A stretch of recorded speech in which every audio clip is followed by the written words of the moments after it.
Okay, welcome. Do you guys want to do a little tuning in, a little breathing to start? Sure. Sure. Okay, let's do a little quick centering and grounding exercise. Okay, so take a moment, just close your eyes and take a deep breath in. And slowly release out. And another deep breath in. And gently releasing out. And breathing deeply, tuning into your heart center. If it's helpful, you can place a hand on your heart. Just feeling that connection there. Your heart center to a source of inspiration, allowing the heart to lead you and guide you.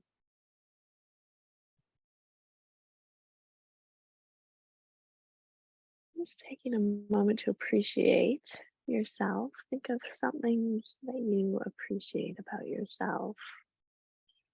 It could be a quality, it could be a strength, it could be a value, seen or unseen, anything that you can just really tap into and feel connected to and appreciative of.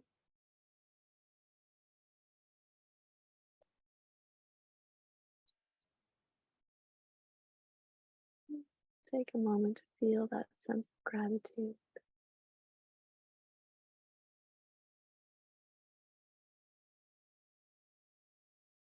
And breathe into that space.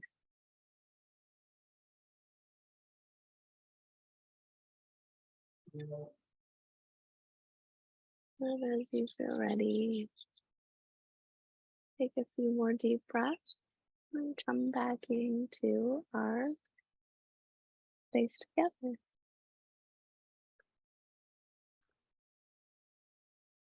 Lovely. Oh, how's it going this week?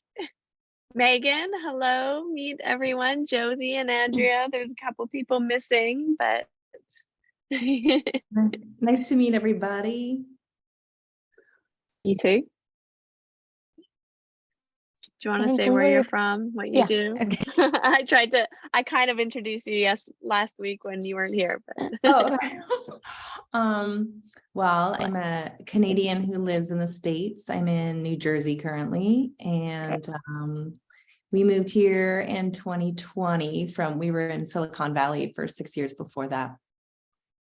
And I started a Mysore Ashtanga yoga program in Philadelphia. We live in a suburb of Philadelphia.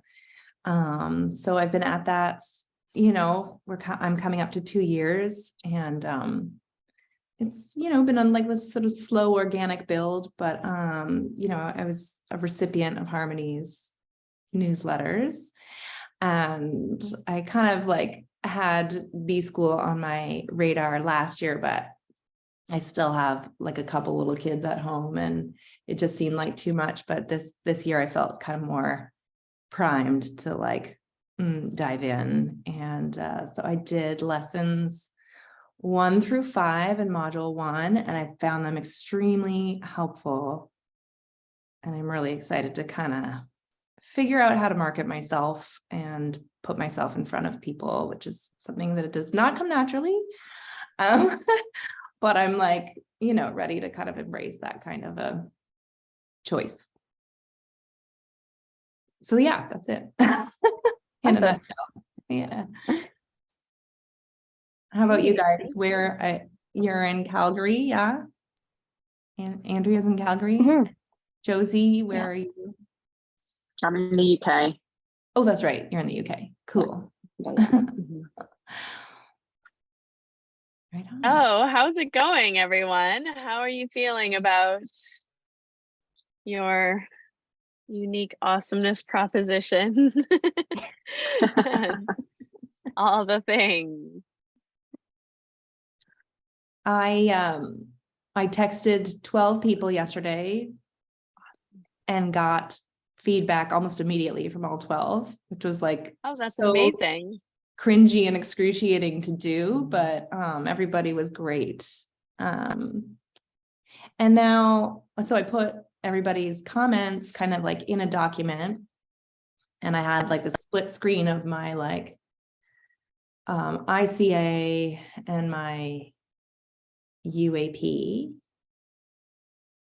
And is the idea that I want them to overlap? Like I want to have in my ideal customer, I want to see qualities that people see in me. Oops.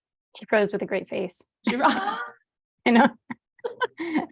Sorry, I She's think like, I where is froze she? there. I don't know Thinking if about it. I froze or Thinking if about you it. froze. Yeah. So you're asking if you want them to overlap, basically, right? Like is that the idea? Like I want the qualities that people are sort of calling out in me as good qualities as like potentially things that would be present in my ICA. I would say not so much that they're present in your ICA. I would say that that's where you want to focus your energy and your strength when you're building your business. Okay. Yeah. So your ICA is going to be, I mean, I can do this probably pretty easy for you, right? But Yeah. I bet. like depending on, I mean, it kind of depends on what angle you want to take, but you know, either your ICA is someone who already has some yoga experience or there's someone who's new to yoga. Right. So I kind of need 2 ICAs. You Is what kind I of want to, realized. yeah, or you pick one and then the other ones will come. But depending on who you pick, right? Like if your ICA is already someone who knows about Ashtanga yoga, then you can say things, you can speak in Sanskrit in a certain sense, right? You can use terms like pranayama or Surya Namaskara, and people will understand that because it's a common language, right? But if you're wanting new people to start to come in, then you are going to want to say things like sun salutation or breath work, or so that's like one way when you're thinking of your ICA. This is why it's helpful to kind of have an idea of who that person is. Right. Because it will change how you speak to them. Because if you say Surya Namaskar to someone who's new to yoga or has no yoga experience at all, that's going to freak them out. Right. They're going to be like, Surya, what? They're going to say, that's too advanced for me. That's really interesting because, well, today I had like a crew of 5 ladies who have been long time practitioners, and I barely say anything to them because they just come in and know what to do, you know? And then I had just somebody cold call, like she just walked in off the street. She had no idea what Mysore was, which is always, I always feel a little bit apologetic. Like, this is not the yoga class you think you're gonna do. But I was mindful of that, and I was like steering away from the Sanskrit. But yeah, I guess in terms of like when I'm advertising on Instagram or through newsletters for these workshops or offerings, I do need to adjust the language. Oh, frozen. Yeah. Can I share something that that this makes me think of a little bit? Yeah. Because it makes me think of sort of when I first started with Ashtanga, and then also now having practiced for a long time, but also coming back and forth a lot. And you know that there can be these like camps of people who like to be knowledge holders and maybe want to distance themselves a little bit from the beginner side. Sure.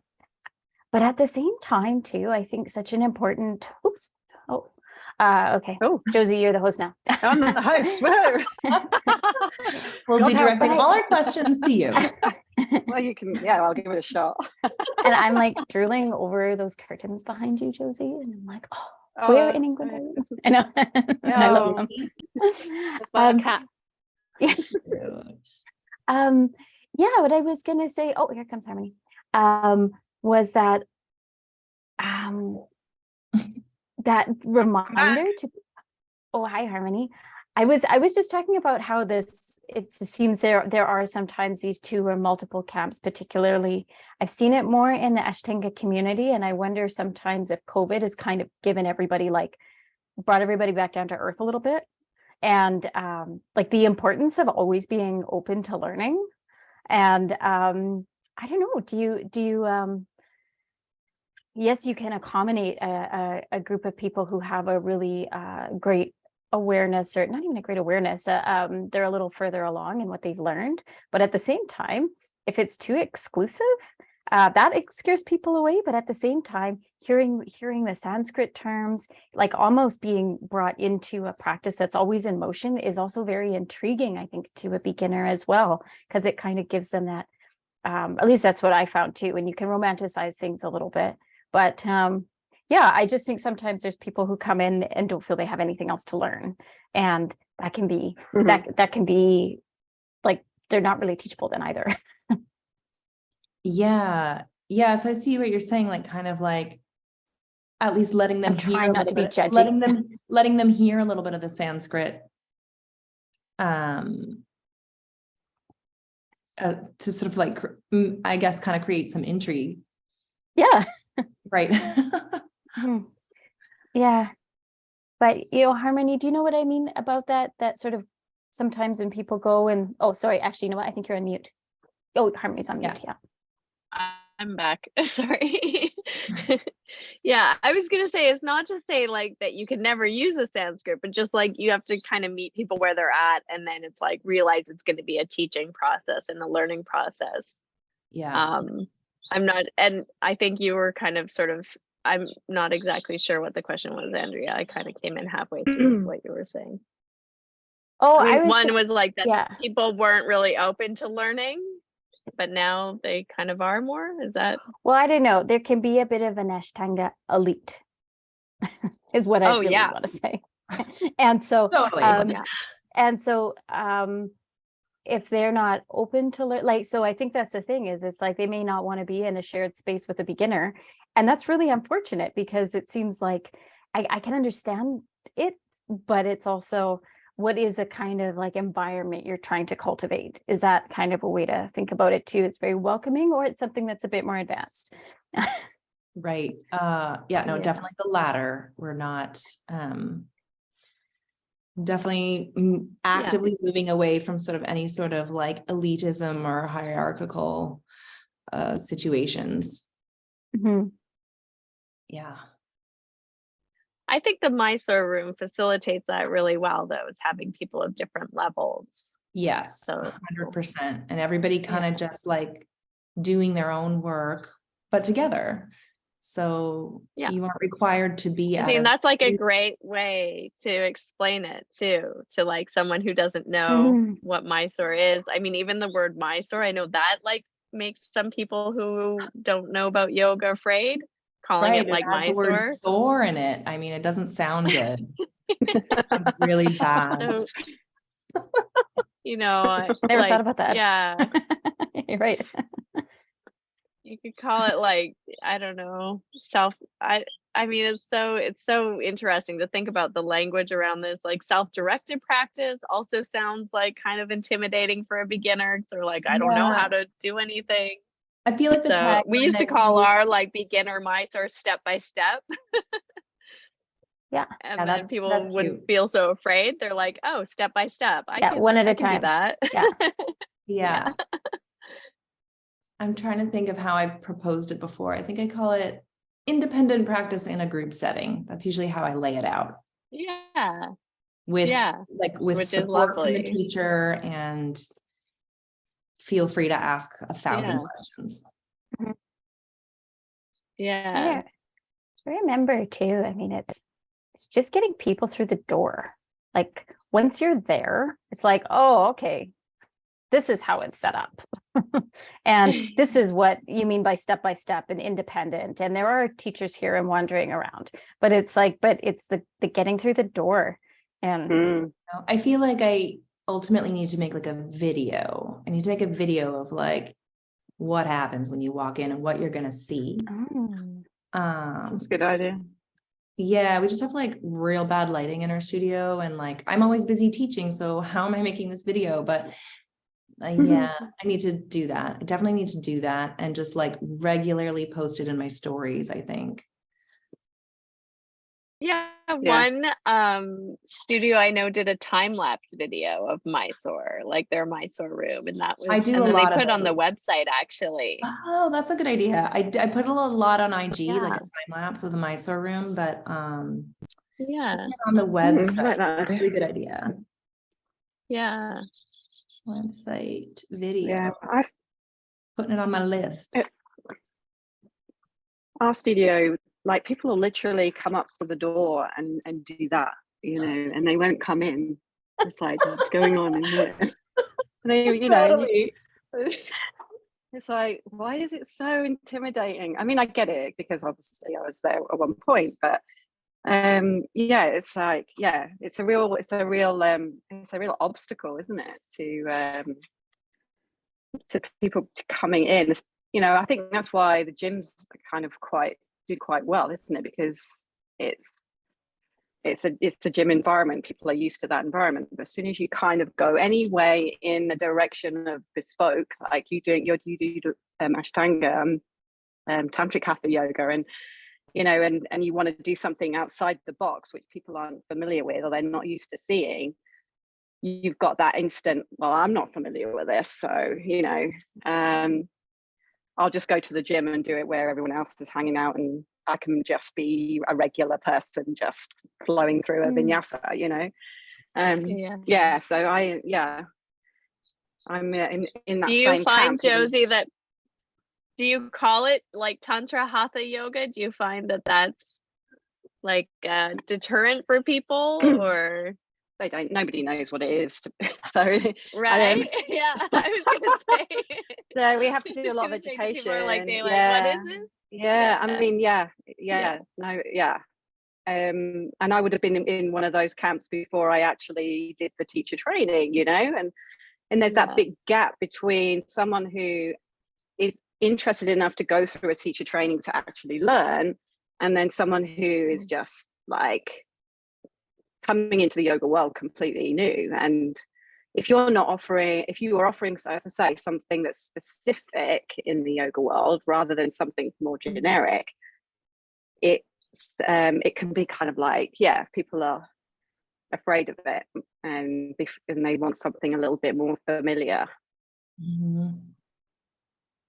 which is difficult for us, right? Because we're passionate about, Yeah. you know, giving them results through a specific, you know, practice that we know and What love. are some of, yeah, what are some of the ways that you like overcome that obstacle? So mainly through like free content. We have I've invested in an online app which is through the Mighty Networks.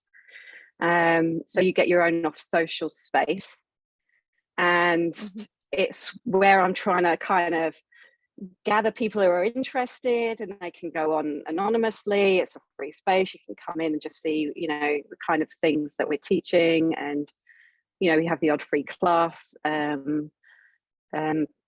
you know, that's available, so they can see the type of yoga that it is. And I do a free yoga basics backpack kind of course, which takes them through etiquette, you know, all the things, like all those initial barriers to entry.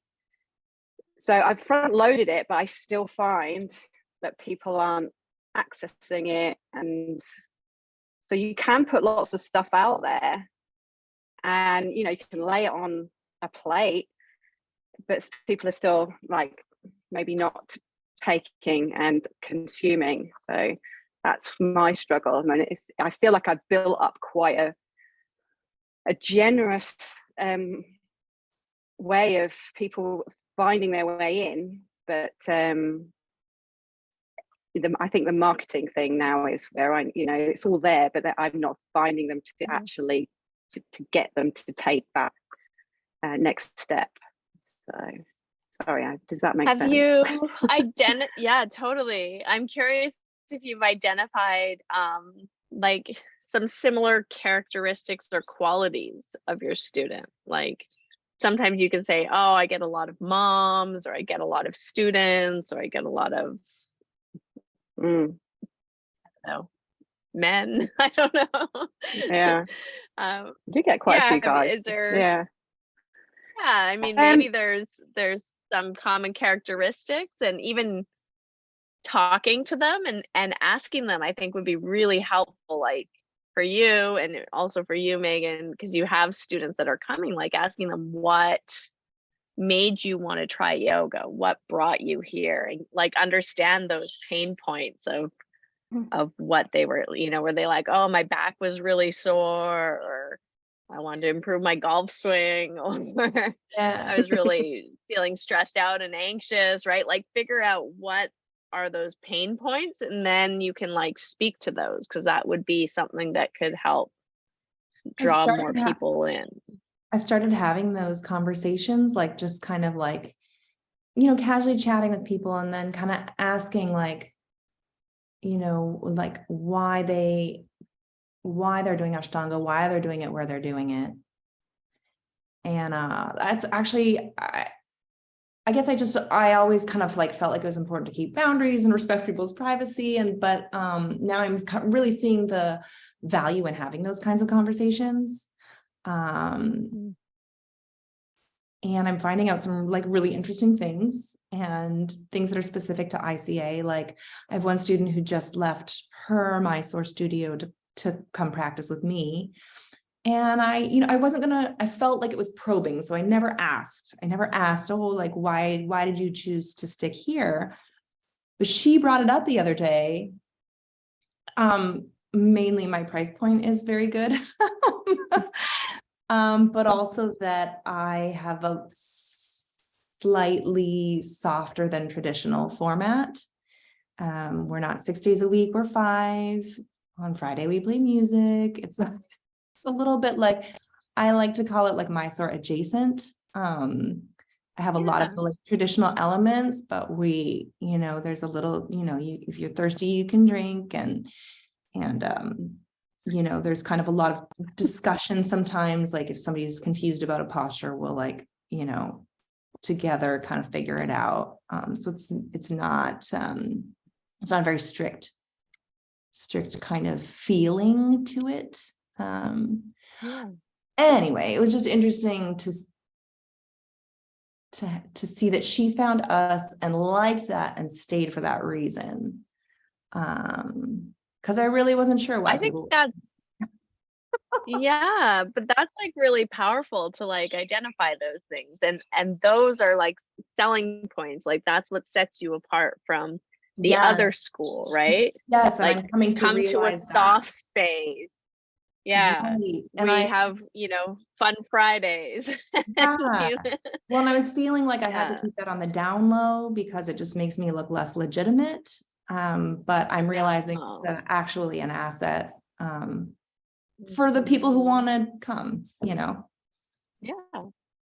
totally. No, I think that's great.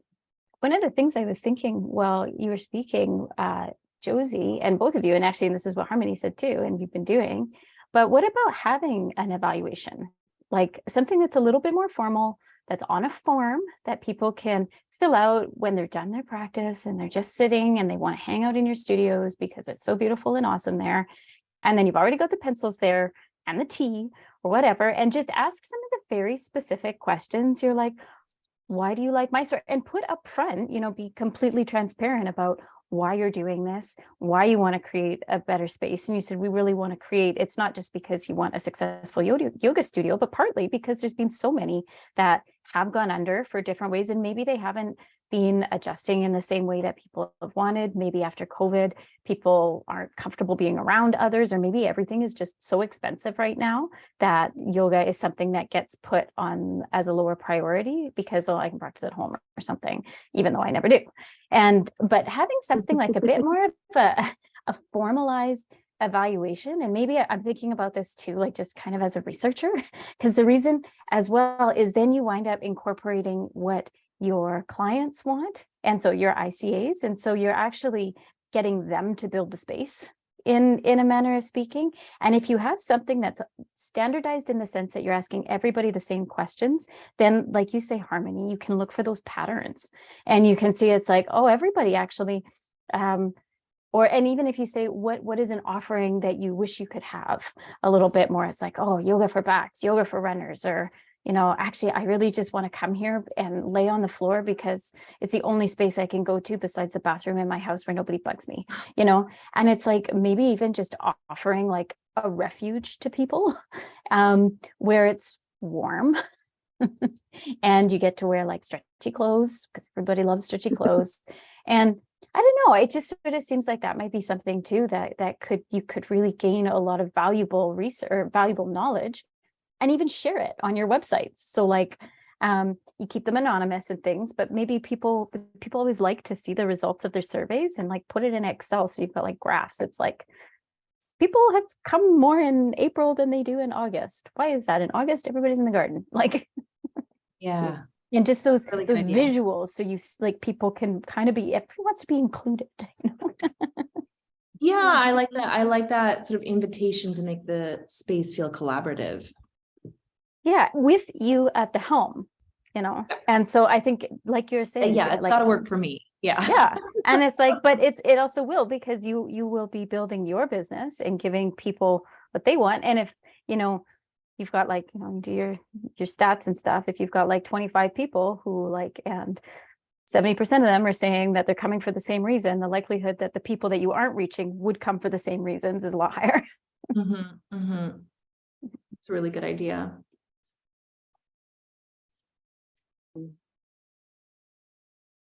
How are you doing, Josie, with your module 1 and 2? How are they going?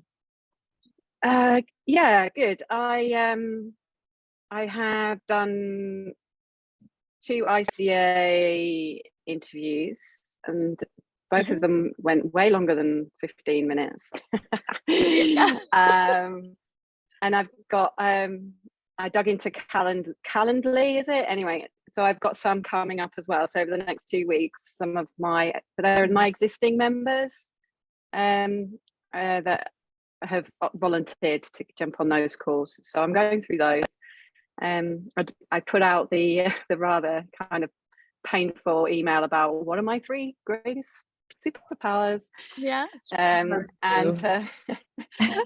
and I haven't had them all back yet, so I'm feeling a little bit, and I sent one of them to my mum, and even my mum hasn't got back to me. But anyway, that's all in progress. I've just literally started module 2, but there's quite a lot of work that I need to go back over. I've done the stories, and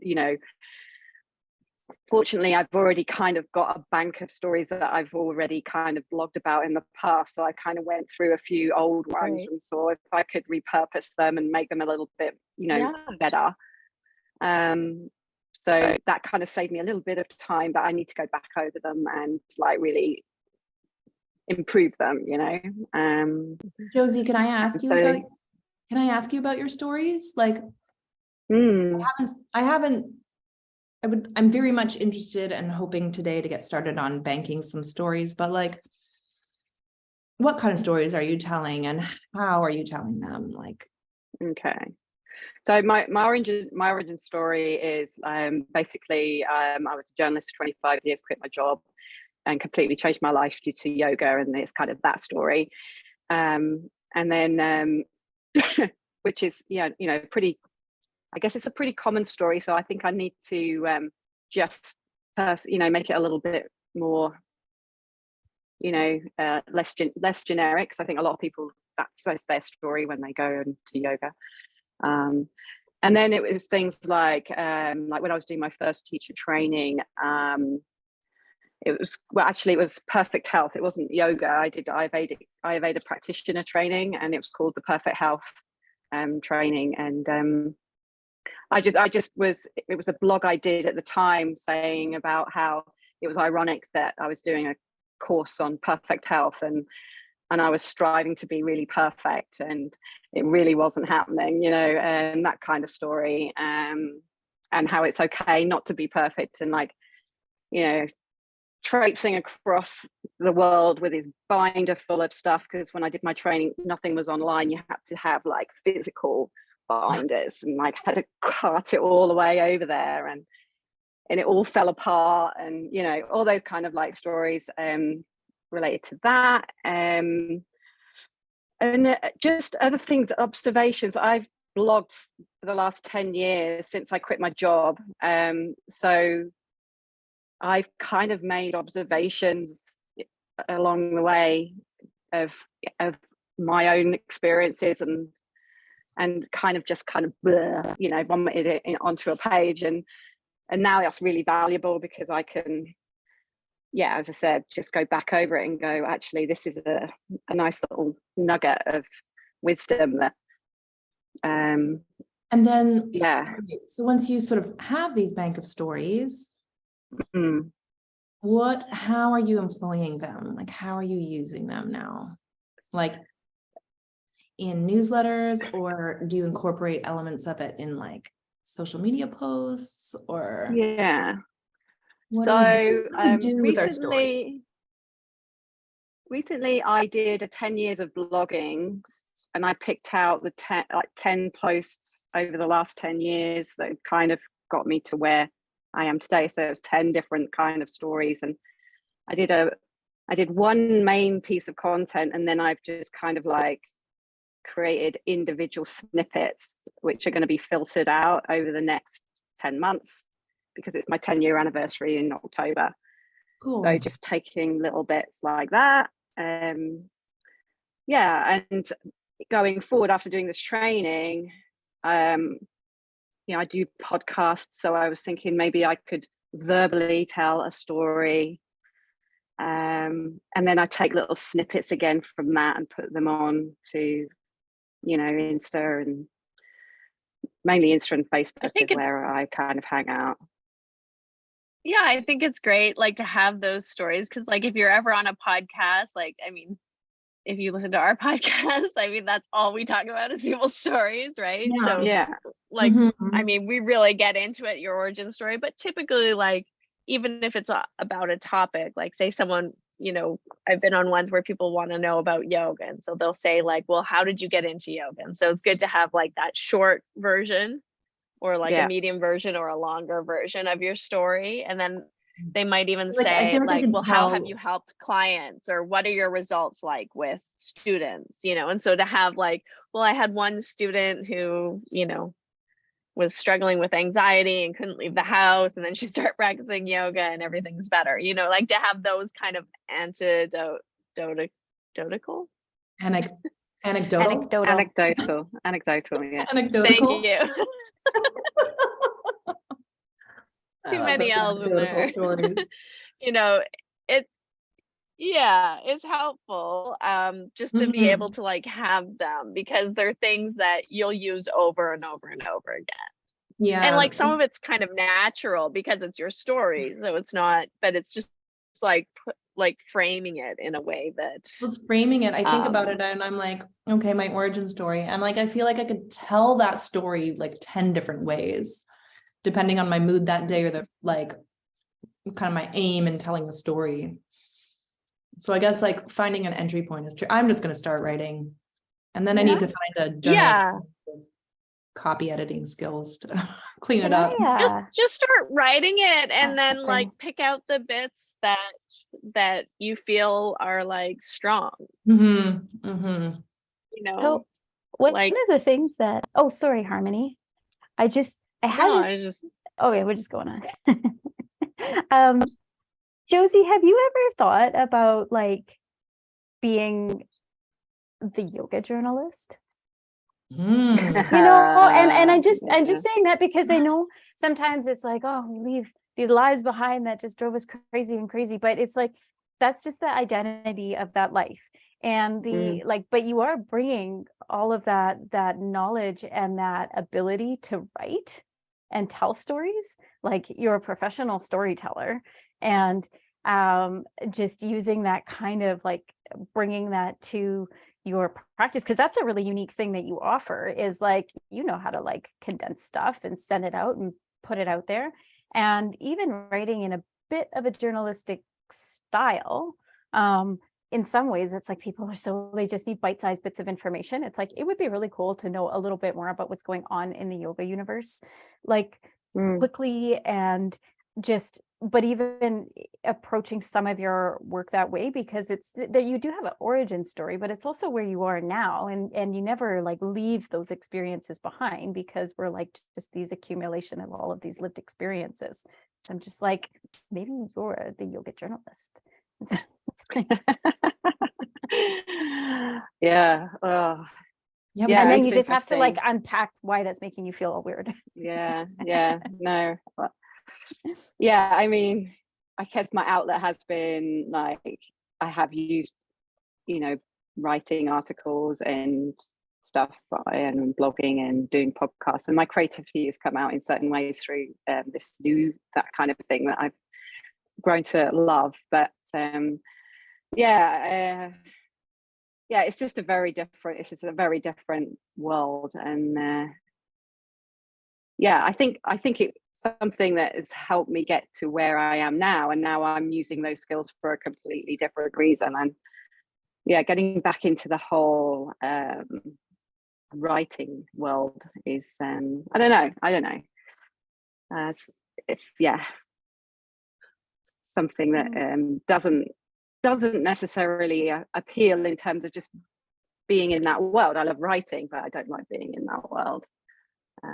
Well, and I think But too, you you're know not what's in that really world anymore. good? Yeah. Mhm. Yeah. And but what's really good is to recognize that skill of writing. And like you say, you know, you have a blog. Like I think blogs, if writing is something that comes really naturally to you, like starting a blog, having a blog is so good, because it really is great for SEO.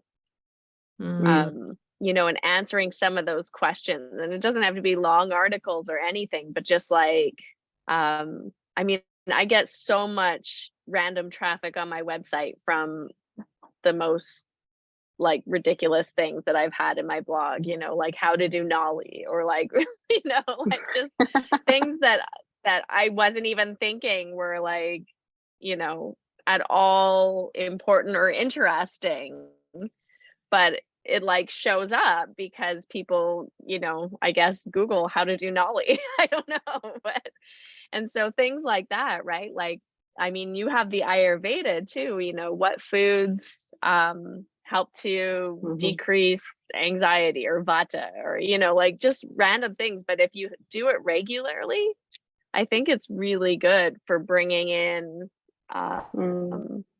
traffic on your website. Yeah, I'm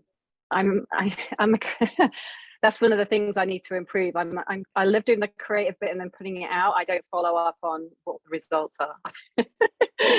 This is Yeah, like, I so don't I have really no idea, either, but yeah. You know, I could have had a load, if you set up like Google Analytics on your website, they'll like yeah, I've got tell that. you like, oh, Yeah, I have these are the got that. pages Yeah, people come in through. Yeah.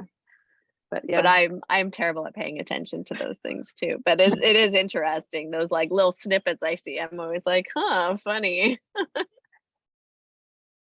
You can also look yeah. at too those, what are the like words? What is it in I can't remember, you know, so there's some of the like the Google AI stuff, like what are words that Keywords. just, Yeah. well, keywords, but also what are words like top searches in all search engines right now? It's like, and you know, just kind of putting those in there. What are things that just get people's attention? And I don't know I if think they there's have some great SEO search engines and stuff, and those are really good. I mean, if you want to get it, I think Marie's going to get into it probably, because I know in her other in the first B school course, there's like a whole thing on SEO, and it's kind of overwhelming. But if you're ready for it, if you want to like really dive into SEO, it's super helpful.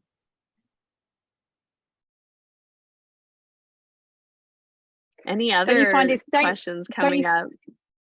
Yeah, I was just going to say, don't you find it like difficult in that people who are Googling, especially when you've got like something specialist that you're offering, they're not, you're not actually, they're not your ideal, they're not your ICA necessarily. Then because they're not Googling things, they don't know the questions that they need to ask, really. I'm not really making much sense, but because there's an education piece, like as I said before, like I think one of our challenges is that people have an idea of what yoga is before they come, and what we're offering doesn't match up. So they're not looking for the things necessarily because they don't know that it exists in that way and in that format. So what are the ways that people do you see are perceiving yoga? Like the people who come in who ask those questions and they're looking for something specific. Do you have a sense of what it is that they're looking for? Yeah. Handstand. Stretching. Everybody stretching wants to have handstands. Yes. Postures. Handstand workshop. You have handstands and you have stretching. You guys have different problems. Sounds like I get that. I get the handstands too. Yeah. Oh, the handstands too. Okay. Yeah. It's all it's posture. It's everything to do with posture. Yeah. And less about the bigger picture. Yeah. I guess, and that's, what Harmony said, meeting people where they're at, and maybe posture's the first step, because a lot of times that's how people relate to yoga, and it takes them then they move on to, it's like, okay, incorporating diet, incorporating breath work. Yeah. And so if posture is what brings people in the door, one of the other things too is I think we do focus a lot on words and written word, and just maybe the potential for using more visuals even on the website, or pictures or infographics, or just other kind of different types of communication. So if things like Sanskrit might not be as accessible to people at the beginning, it's like just even having, and we've got so many loads of different kinds of graphics that are available. What are ways, even like with your signage or in the window, when people are doing this, if they're seeing one thing and then they see the sign that says something else, and it's like, where's that in between space for them to make the connection between like some of the words and some of the visuals? So it's like the 2D, the 3D. I think it's also like really thinking, you've already talked about storytelling. There's so many beautiful oral storytelling traditions, written words. It's like, what are the different communication mediums to bridge the ICA and you? Because otherwise it's like kind of talking over, in that sort of way as well. It's like, where are we meeting people at the same place? Like even talking about business like that, for me, I have to unpack a little bit what like business means, because otherwise for me, it sounds quite intimidating, because all of this like, overarching corporate or this or whatever. And it's like, no, it's business is just getting your work done. And for me. Yeah, I love that.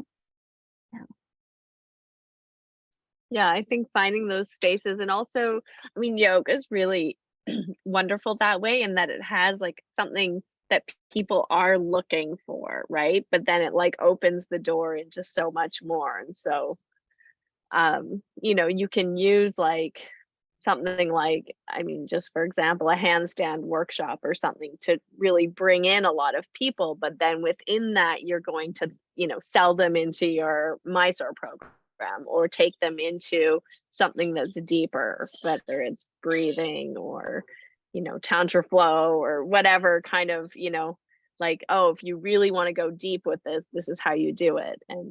And so it has something that a lot of people are looking for. And that's, really helpful, right? Because you can take that big net and then, maybe only 10 people are gonna 10, I mean, if you have 100 people, maybe 10 people will sign would up, be right? nice. If you have 10 people, maybe one person will sign up.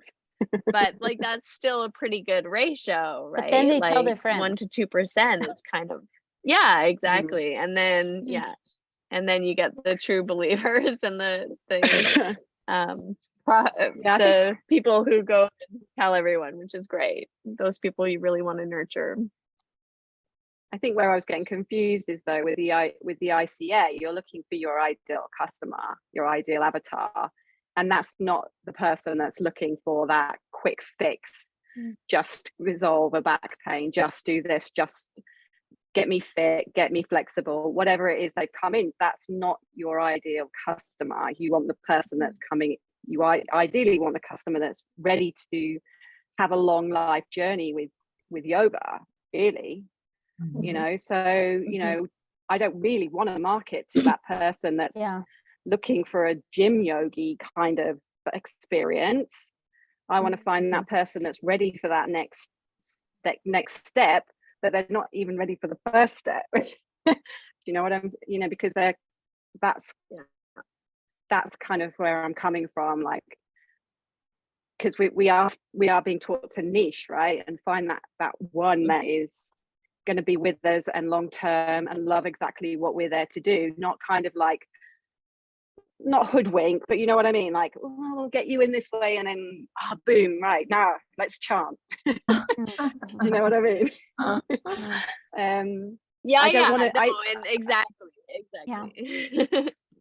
If your chanting is sort of like a part of what you do, then yeah, you definitely want to talk to people that are like, so you're tired of the gyms, you're tired of the physical, you know, emphasis on postures and yoga, you know, but you want to like actually go deeper, right? But what problem is the chanting solving? That's kind of where you want to start looking. Yeah, but they're not a beginner because they've already. That's good. Yeah, but somebody doesn't necessarily like want to chant. Do you know what I mean? Like people want the result that it's going to get them. So what are they going to get? Like chanting isn't the thing that no, I was just kind of like, nobody's like, I want to chant, right? But you have to go beyond that. You have to go into why. What do you get from the chanting and speak to that, right? Is it reduced anxiety? Is it enlightenment? Is it I mean, because again, those are kind of two different people, right? Is it a connection with you know, a higher vibration so that you can manifest more things in your life, right? Like, what is the thing that you get from the chanting? Because the chanting itself isn't the thing that's going to draw someone in. It's the result from the chanting, right? Just like the yoga, like yoga doesn't draw anyone in. Nobody wants to do yoga, really. They want the result that it's going to get them, whether that's enlightenment or flexible hamstrings or handstands or leg behind the head. And what's that get them? It makes them feel good about themselves, right? So you have to kind of like go beyond the actual thing that you like. What you're selling isn't what you're selling, in a sense. You're selling a feeling. Like you have to kind of I guess I know I get what you're saying, but it's kind of like it's overcoming people's preconceptions about, you know, about what it is that they're going to get when they walk through that door. And I don't want to kind of like, I like to manage people's expectations. So that puts a lot on you though too, if you have to manage people's expectations. And if you just say this is, I offer a space where you're going to leave feeling good about yourself, where you're going to feel connected. About chanting, I recently was reading something about how it helps connect, like it strengthens your vagal tone. And you know, even bringing in that kind of like something a little more like concrete, this is actually very good for your brain. And so it's like doing these things, not only will you, like, it has that very holistic those holistic benefits, because you'll connect with other people, you'll have that strengthening in your body, but you're also actually going to be doing some really cool stuff for your brain that you don't even know is going on. but yeah, I like that too. And it's just, I saw that as well. It's like people are paying for the result, not the process or not the effort. And I've been thinking about that because in the work that I do, it's like, there's a lot of effort that goes into the beginning, and some people pay very little and other people pay a lot, but it's still the same amount of effort. And so I'm like, that's more effort than I'm willing to put in sometimes, because nobody sees that.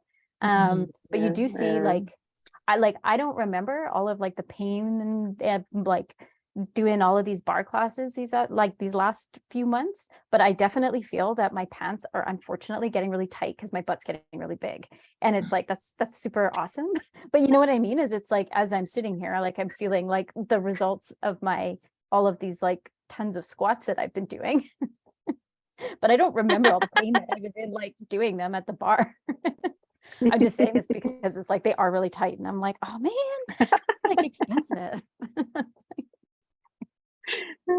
But yeah, and thinking it that way, it's like, and it's just a bonus if like the process is like amazing and beautiful.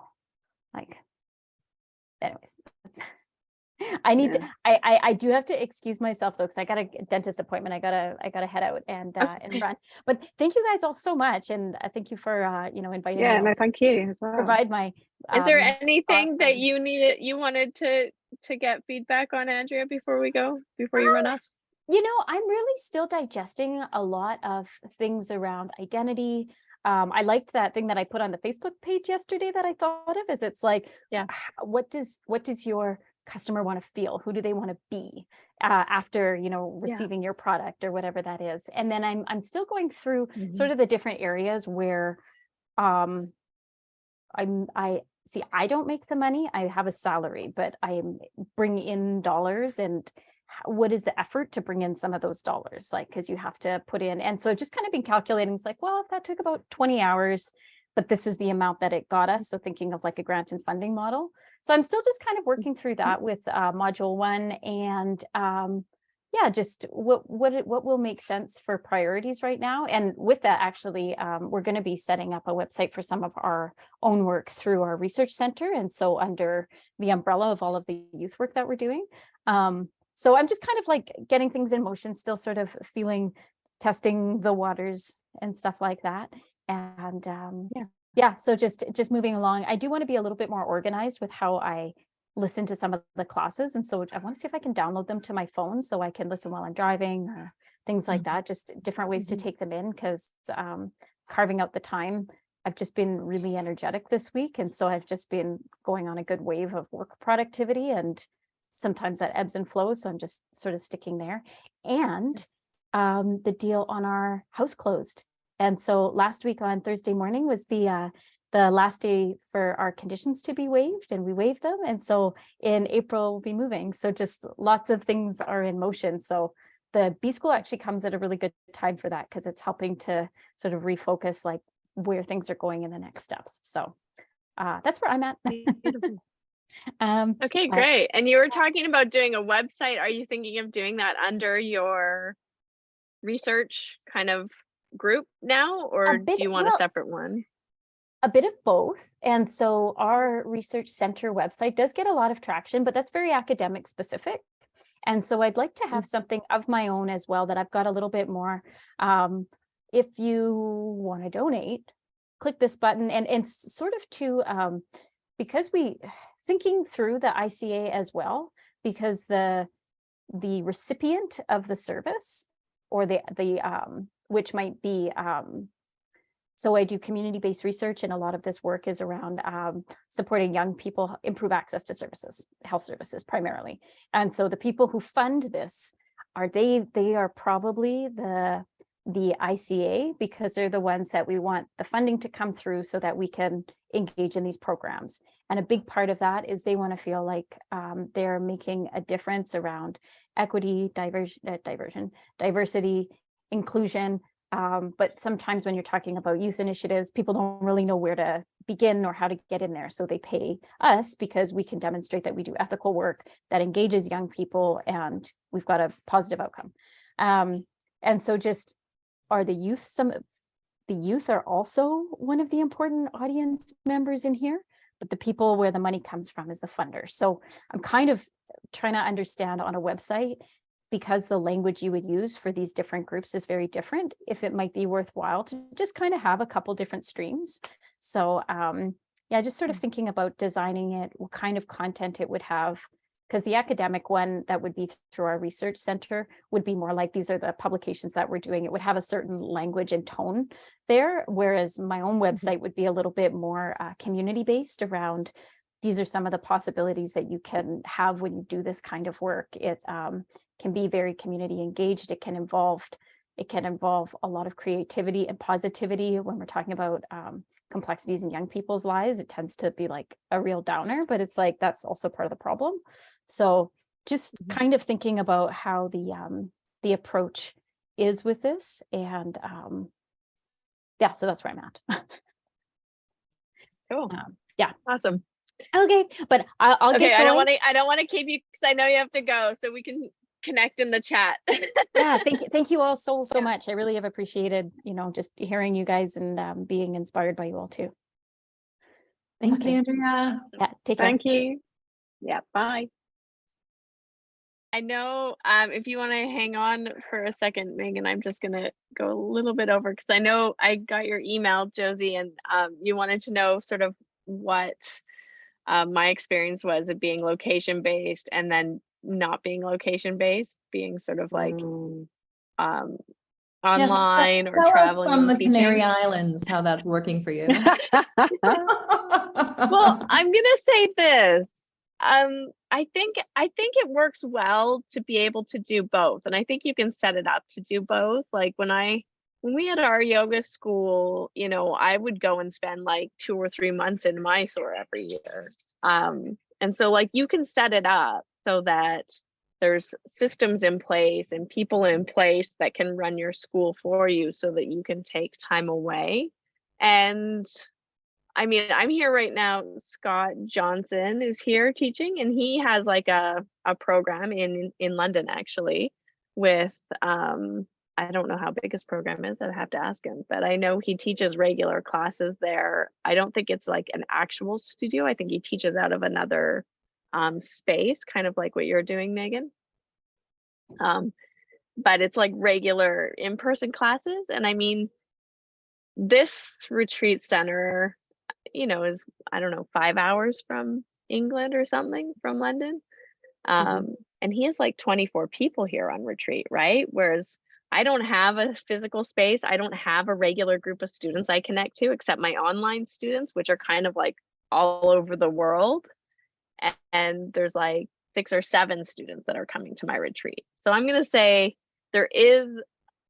I mean, from my perspective, I think there's a benefit to holding a regular space as a yoga teacher. I think it builds your community. It builds, people who want to practice with you. It builds know, like, and trust. And I get this question all the time, like, oh, where can I come practice with you? And I'm like, you can't really. I mean, because there's no place I teach regularly, right? Yeah. It's like you have to either come on retreat or a workshop. And so and then I'm always depending on other people's audiences for that, right? So if the retreat center doesn't do the promotion, if I don't do a ton of promotion around it, then people don't come, right? Same with like yoga studios. If the yoga studio doesn't really support the workshop and do a ton of promotion around it, students won't come, right? So you're always like relying on the third party. So I think there's a way that you can do both. I think there's a benefit to being in person. I think online is challenging. I'm just going to say that straight up, especially now with COVID not being a thing anymore, and more studios and people being in person. I think online attendance is kind of like dying a slow death. And we've seen it in all types of things, like with online workshops, with online charity events, with, even in my membership, more people are unsubscribing than are subscribing. So, and that's the other thing, like as a solo yoga teacher, having your own membership, you're competing with brands like Yoga Glow or OmStars or like all these huge online streaming platforms I mean, I'm even subscribed to one, I think it's called like Down Dog or something, and you can like pick the voice you want, and you can pick like, is it a 20-minute practice? Is it a 40-minute practice? Is it slow? Is it fast? Is it right? Like you can like pick anything. It's a Right. massive app. Jeez. And it's like, I don't know, $9 a year or something. I don't know. It's super cheap. So how can you compete with that as a like, it's like what Marie says, right? Like you can't be the Walmart. It's not going to work for you because, and you can't be this typically, unless that's what you want to do, is build an online streaming platform. It's very, very difficult to compete with those kinds of corporate entities, which is kind of who you're competing with. So unless you have sort of an audience and you have some credentials that, like, why would someone want to practice with you? And even with my membership, it's sort of like, why would people want to take that to invest to practice with me? And it really has to be because they really want to practice with me, right? They don't want to practice with 50 other teachers. They want to do like regular class with me, which is a much harder sell than like OmStars or Yoga Glow or something, right? So just like thinking about it from that perspective, and then it's not even in person, right? So again, it's like if there's something nice about being in person when you're teaching yoga that is different than like through the screen, right? So that's just sort of my 2 bits on that right now. I mean, and it looks really nice, traveling to different places, but I don't even know if I'll make enough money to pay for my ticket, right? So Wow. it's like, And so, that thank you thing of for- like, are you, Yeah. are you thinking of like reopening a space? no, not at all. Having said that, no. I mean, I don't, yeah, no. I mean, the thing is I don't want to run a yoga space. I don't want to be tied to a space. Yeah. So I would rather do coaching where I can do it online and not, and it works because it's talking and it's listening and it's not, adjusting people physically. And also like starting a Mysore program. I mean, again, I would be not making any money. I would be paying myself. I would be paying students to come basically, right? Yeah. Because And I guess you've already like been there, it's done just that not, so much. yeah, I don't want to. I mean, I'm at a point in my life that I can't not make money. So starting a yoga school or a yoga program, I'm not 25 anymore or 27. And I'm not in a situation where I have like someone who's paying all my bills and I can just like, have fun. So it's like I need, yeah, right. Like, and so I think if I had kept my yoga school and kept it going, I would for sure like continue with it. But because we sold it, and and now Jeff is running the other program, but even he's really struggling. I see him struggling running it. I'm like, first of all, I don't want to compete with my ex-husband in my own city. And second of all, I mean, he's struggling to make it work. And there's my apprentice, she started her own program. So there's 2 Mysore programs in the city, and they're not doing that great. So it's like, I don't want to like be in that position. Yeah. Sounds like they could use some coaching. So yeah. But they can't afford it. So that's the other problem. Yeah. I don't know. I just feel like the yoga people, I feel like need to be re-educated in paying for yoga and paying for like actual transformation, because the students are challenging. They want like the gym prices of like $20 a month, unlimited classes, and it's like, that's not a thing. That's not going to work here, right? So yeah. So there's like re-education that needs to happen, that this is like this is a boutique situation. It's a very unique situation. It's like getting personal training, every day if you want, or this is right. Like you have to kind of reframe it that way. I mean, and Mhm. what, personal trainers make $150 an hour, Yeah. Wow. right? Well, and if Yeah, you can charge that if you're doing private yoga classes too. right. Exactly. So, I mean, but what is Mysore? Mysore is basically a private yoga class, you know? Mm. So, Yeah. but even in a group situation, if it's like, 10 people in a group class, I mean, it's a boutique situation. It's unique. So I think I don't know, it's just important to re-educate people, but I don't really want to be the Yeah. person to do that right now. Yeah. Yeah, I get it. Yeah, Yeah. and in But I'm the just same way. just to say it's not easier on the other side. It's not easier on the Okay. online side either, right? Because Yeah.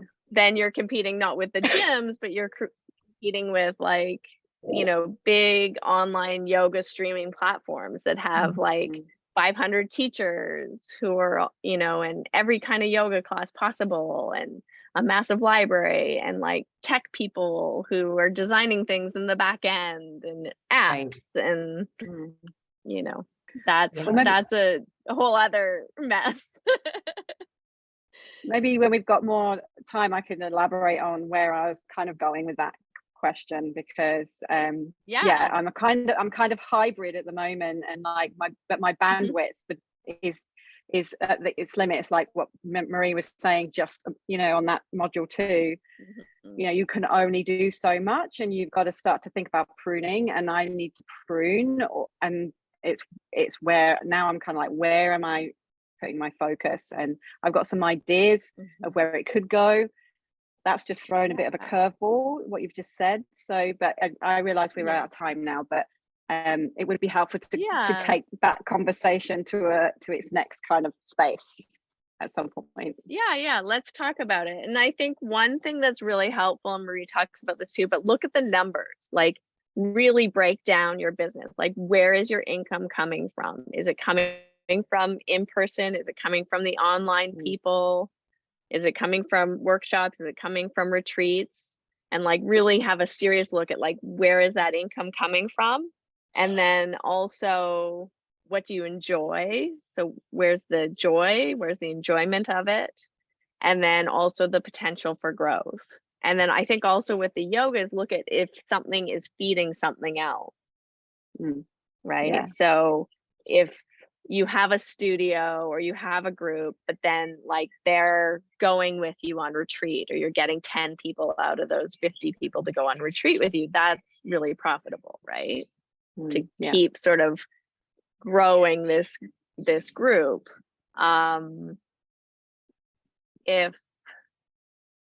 If there's no correlation, then maybe that's not such a big thing. Then it's more looking at just what's interesting to you, and what you feel like growing. Yeah. Okay. But like from a pure money standpoint, look at the numbers, and then look at like what it's costing you too, right? So like your net income from it, not just the gross income as well. Yeah. Okay. Well, yeah, as I say, I don't want to take too much more time today. Yeah. But, I've definitely got more Yeah. things to to dig into. Okay, doesn't- good. Yeah. I think I'm really enjoying your questions. Oh, okay. Josie, they apply to me as well. Maybe not at present, but I can imagine a future scenario where I'll be juggling those same issues. So it's like, I think it's valuable for everybody to hear your questions. Oh, thank you. Yeah. Yeah, cool. Yeah. It's really I mean, they're great questions, and I think especially like in the yoga space, I mean, they're real questions, right? Like, how do you do both online and in person at the same time? Do you want to? Is it profitable? Is it not profitable? Is it taking away from something? Right? Yeah. It's just kind of evolved, because originally it was during COVID that I provided the online extra, and it was a value add, and it was a way of me distinguishing myself from all the other offers out there, like, yes, you can go and do yoga over here, but if you do it here, you can do it live and online, and we've got this lovely space where we're all coming together, and I'm educating people in there, and there's free stuff and lovely. But it is, and it's tied into their membership, so they get access to the good stuff if they're already a member in the studio. But in terms of like financials, now it's kind of like it's taking a lot of my time, and I'm not necessarily, it's not, you know, I have 12 maximum in my studio. I can't, that's the maximum capacity, and I'm not always filling that. So in terms of making money to make it worthwhile, that's not happening. So I'm trying to find ways to make it financially rewarding so that I don't lose my enthusiasm for doing it, you know, because I love doing it, but at some point I need, you know, to get myself to a place where I'm like thriving financially, and you know, that's you know, I'm happy to put it out there, but it should really be generating me some kind of income that's worthwhile. And that's where that's where I'm trying to go with it. Yeah, and maybe there's like a VIP membership or something that includes sort of your digital space and your free things that you're offering online, and maybe that's something that, you know, you get people to upgrade to. Yeah, I've got some, so that it's not part ideas. of your regular membership. Yeah. Like I'm doing 12 to 14 classes a week. If I want to start recording stuff for a VIP kind of course or something that would take you up to that next level, I can't step out of the business to then make that happen. But it's, yeah, I've got lots of ideas, but it's only me.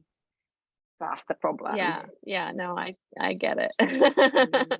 But So definitely I think like that's the other thing, like online courses I think can be profitable. Yeah. Which could be something you can do, you know, at the same time as running a studio, that then becomes something that's bringing in income for you. Yeah.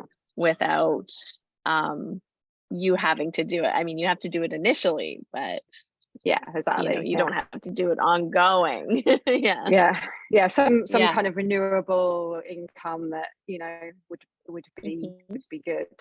I'm just, I've got some ideas, and it's just, great. I can be all, you know, I need to, once I've got my idea, when I'm focused, I'll get on with it. But I'm a little bit like not really sure what the next step is at the moment. So that's why I was interested to see, because, you know, I've even been thinking of just like, maybe I need to move out of the studio environment and, you know, take this, you know, this whole thing into a different,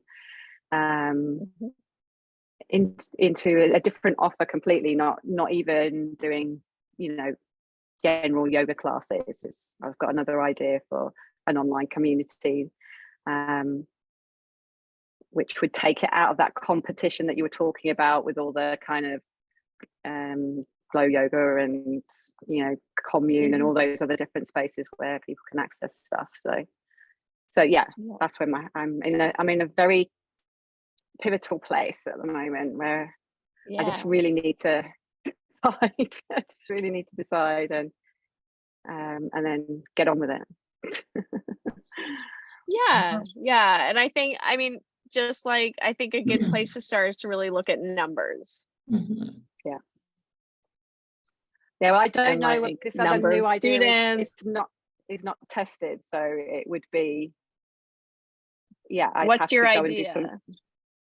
So my idea is to bring together a space for alumni of like for me, when I completed my 300-hour teacher training, tantric hatha yoga training, there was, you know, you have all that kind of excitement of finishing your course, and you've had all that support of the community with you. It was online because it was during COVID that I did it, and then now I'm in that place where I need to connect with people who are also doing that kind of, like you guys, like you've got you know, the Ashtanga kind of community. I haven't got that, in the UK. I don't even know where any more tantric hatha yogis are.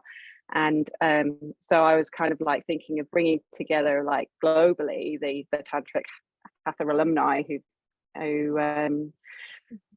who are just completed their teacher trainings and want to continue to, okay, so I was learned this practice, but I would like to kind of continue kind of practicing with my fellow peers, offering meditations and growing your practice even beyond what it was in the teacher training. So it's a continuation of your teacher training, but within a community of people who all done that with you, and answering questions you want to like offer this.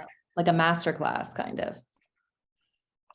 I don't know. I've never done a masterclass, but I'm thinking more of like a mastermind for for people who are already sort of teaching and accredited and have put in a lot of hours.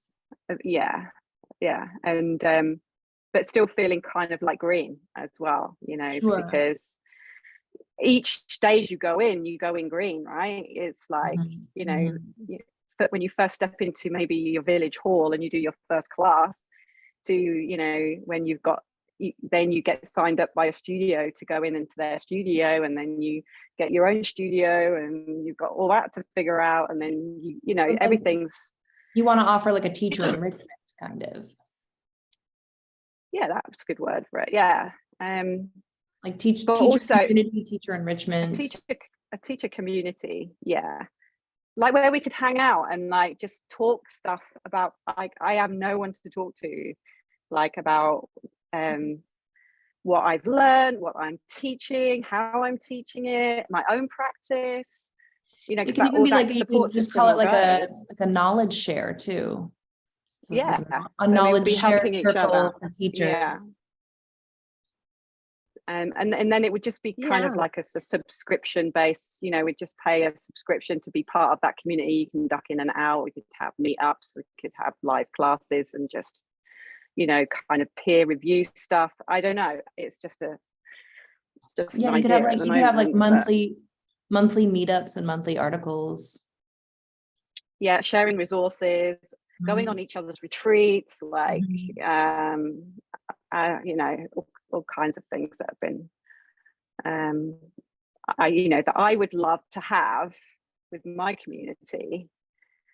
And I've obviously got this network that I've created for my tiny little studio community, and if I broaden that out, found a community for me, because I think it's very selfish, really. Yeah, it's all about me. Okay. I mean, there's so many yous, right? Like I built this Mysore program because there wasn't what I wanted, and it turns out other people wanted it. So yeah. So yeah. Do you know any other hatha yoga tantra hatha teachers that's like in your area? Do you know any other ones? I think there's some in London. As I told you right at the beginning, I'm in Middle England. Like it is not yoga city around here, and I struggle with thinking about expanding what I'm offering, because there's no other teachers offering what I offer. So I can't recruit to take that time to then go off and do something outside of the general timetable, the churn of the studio. I'm sorry, I have 5 minutes to get to preschool, so I'm gonna see you. Yes. Let's all head off. I think that's probably. Harmony, I'm sorry, I'm like a little bit scattered, but I get like these WhatsApp texts, and you're like talking about pranayama. Do we all get together for pranayama? Is that happening? Like, is that a thing? What is happening? Yes, I sent you. So you should have the login to my Inner Circle membership now, which was one of the bonuses for 6 months. So the next pranayama class will be on April 8th. Okay. And what time is that? It'll be at 10 a.m. Eastern time. Okay, cool. All right. Awesome. So I was like, wait, what? I was like, there's pranayama too. And I was like, anyway. Yeah, it was good. Um, I went on Saturday. It was lovely. Yeah, thank you for that, Harmony. Cool. I'd love to do that. Yeah, good. Okay. Thank you so much. I'll see you guys soon. Yeah, and thank you for Hey. bearing with me. That was great. Yeah. Mwah.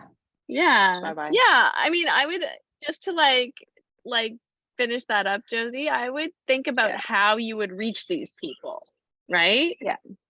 Yeah. So like you have this idea of building a community of other teachers like you, but you can't just build it and they will come. So No, like No, trying to I- connect to some of these people first, or connect back to your teacher training like school, and like seeing if there's maybe a collaboration you could do with them or something like Yeah. that. I mean, yeah. they might just take that idea though and run with it. I know, I but know, I that know. Yeah. you But, know, you know. that's always kind of the thing. But maybe that Then maybe that great, would then great. Then I'll go fill- and join it. You know, I'll go and join it because right. Yeah, know. but I mean, maybe it's something that they want to collaborate with you on, you know, because if they're doing the teacher training, they obviously have teachers in other places who have done the teacher training with them. So they would have like a database and that kind of connection. So maybe it's something you want to kind of look at working with them to do Yeah. somehow. And then I don't know, but that would be my sort of thinking on it, is how are you going to connect to this ICA, which is the teacher who's like you that doesn't have that community support. Mm. And then how much is someone willingly, like how much would you pay for that per month? Yeah. Well, I would Right, like how definitely much- be part of a community that did that. Yeah. I mean the teacher training. Yeah, but how much would you pay per month to be part of a community like that? What would be your price point? Well, I've been part of a business kind of, you know, an entrepreneurs group, which kind of Mhm. does the same kind of thing. Mhm. For what, it was about 35 quid, 40 quid a month. Right. So not, you know, not big ticket. Yeah. So it's just you good know, to like obviously kind of have that depend- in mind, right? Yeah. That I mean, that's kind of the challenging thing about memberships that I was saying is, first of all, you need to have a lot of people at 35 quid a month to make it worth, again, all of the time and the energy that goes into it, especially if you're going to lead it. Yeah. Right? Because it's like sending Well, out emails, it's organizing all the Zooms, it's organizing Yeah. topics, it's organizing classes, it's organizing teachers potentially yeah. if you want to do like group classes, right? So it's going to Yeah. take up a lot of time and energy. So Yeah. what is that time and energy worth for you? And then Mhm. I mean, because I've had a similar idea with Ashtanga teachers and also just like creating like a yoga teacher collective where people can meet and talk about these things like we're doing here, Yeah. right? But always the obstacle I come up against is like, what are people willing to pay for that? It's like Pay for it. $50 a month, maybe, Yeah. right? Yeah. So if they pay $50 a month, that's not worth it to me.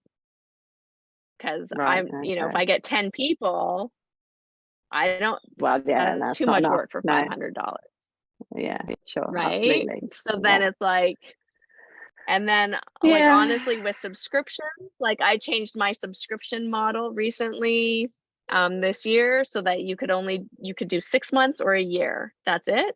Because it drives me crazy getting people canceling every month. I don't like it.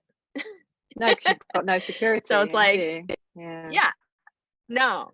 So it's like you can either join for 6 months or a year. That's it. And so when I think about doing this kind of teacher thing, I'm always like, okay, I want people to be committed. I want them to be in Yeah. it. So I want them to do it for like 6 months or 8 months or 10 months or a year. But then I also want to get paid $10,000 per person for that kind of commitment, right? Because I know how much work goes into it. Yeah, yeah, So it always comes back to like, The I just don't money. know if it's worth it. Yeah. Okay. Yeah, and I've so got a you lot either to have think to, about. charge a lot. Yeah, you have to charge enough to make it worth your while, right? And then make it so Yeah. good that people want to come in. I don't know. It's just like I'm just telling you like sort of the dilemmas of these kinds of Yeah. membership based subscriptions. They're challenging and they require a lot of work. Like my business coach she's always like, I don't know why you have a membership. It's so much work and it's not worth it. And I'm always like, Oh no. but but it's true. I mean, Yeah. typically I do I do 6 classes a month and people pay like, $20-ish, 25-ish, right? And I mean, most people don't even come. And so those people that don't come, like when their credit card expires or they get the thing, your subscription's renewing, they'll probably cancel, right? So it's always like that kind of thing that you're playing with, right? Yeah. So a program is probably the better. A course is probably a more I think courses, healthy I would say a course is option. easier. It's going to be easier for you because once you do the videos and you have it, then you can sell it and you don't have to, necessarily teach it. Or you can teach it, but then it's like, it's something you could do every 4 months and you're like, it's $200 and it's 4 weeks and we're going to go through these lessons and it's really going to deepen your yoga practice. Right. And then even if you get, 5 people or 10 people, it's like $2,000, right? Because people will pay for a course, but they won't pay for a membership. That's the thing. In my experience, that's okay. Like my courses, my courses are much less work because it's only 6 weeks and it's 6 classes and people will pay like $300 for them, right? But they won't pay $300 for a year and they're getting like 6 classes a month. Yeah. I guess the model that Maria does is with a course with a little bit of interaction every week I is think kind of that's nice. Yeah. And that's then how you I feel usually like run my pranayama courses. I have videos and so it's just like Marie's, like each module there's a certain number of videos, there's some audio, there's some PDFs and stuff that people can go through. There's not so much homework because it's breathing homework. But then I do a live class every week where people can ask questions and we practice together. And so I think that model works really well because you get the live interaction and it feels like it's a lot of value for people, but then they get the videos that they can do anytime, right? Anytime. They don't have to rely on So I think honestly, I think the course model is going to be more profitable for you than a membership. Yeah. Because a membership is just like running a studio, but it's like more behind the scenes work. So it's like more online stuff, That's why I was thinking I might have to think about losing the studio side of things because it would take such a lot of work to do that. So yeah, but then I don't get my community, so I need to find that somewhere for myself. Yeah, but I do think, there could be something in going back to your teacher training school and talking about some kind of collaboration and say, I'm really interested in holding this space, and creating this kind of community. Is that something that you would be able to recommend to your students or like, I don't know, just get in conversation with them maybe and think about how you could utilize them as a resource to create that kind of community. And maybe then it is worth like doing a meeting once a week and maybe people just pay $20 and it's not a big deal for you. Do you know what I mean? Maybe it's kind of like the B school model that we're doing here. And people pay $20 to you and it's like a alumni support group. But you're going to have to, I think, connect to that teacher training group to like have the net of people, Sure. right? Yeah, absolutely. Yeah. No, I'd already I've already sketched out a letter to Octavio actually to see what what he thought of it, because I wouldn't do it without his kind of like okay anyway, because that's just Yeah. as his student, that's what I would do anyway out of respect. So but yeah, so no, Yeah, I mean, as I say, I this think is all it's a cool stuff that's like, idea. Yeah. you do, right? Cool. Yeah. Yeah. And then just like thinking of like what that might look like to you. Is it just like one meeting a week? Is it, one class a week? Is it like, how much do you want to invest in that for the amount that people are willing to pay, right? Mm. Yeah, I'm doing So some that's homework the on that at balance. the moment. Yeah, I'm Yeah. doing some homework Good, on that. But there's so much to do right now, so it's trying to keep on top of it all and do what I'm currently doing, and take advantage of all this lovely stuff as well. And I want to come to a Mysore. I want to come and do that with you, but we'll see. Yeah, come. You can just do self-practice. Whatever you want to Okay. do is fine. Yeah. Yeah, you can tell I'm Cool. lonely, right? All right. Well, have a wonderful day. Yeah, All right. come, Thank you, come. Harmony. Okay. Thank you so See much. you. Appreciate it. Bye. Bye-bye. No problem. Yeah. Bye.